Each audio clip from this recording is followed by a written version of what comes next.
We talk about the organ-specific side effects. We talk about the possibility of inflammation of the liver or hepatitis with elevation of liver functions.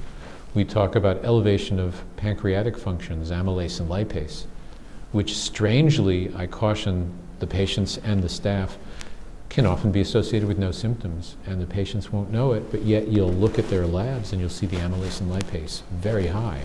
And if they go up high enough, you have to back off and hold the dose.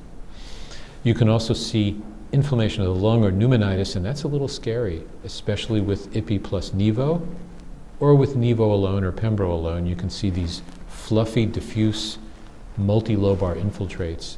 And when patients get symptoms, they're out of breath, they're coughing, they're bringing up yellow or green sputum or spit up bloody stuff, they need to be seen quickly.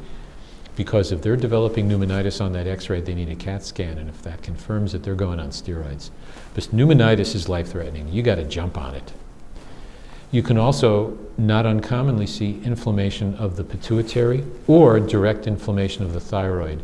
Excuse me. And sometimes you'll see hyperthyroidism that'll occur, followed by a burnt-out thyroid, and then the patient develops hypothyroidism, just like Hashimoto's thyroiditis, straight out of the textbook.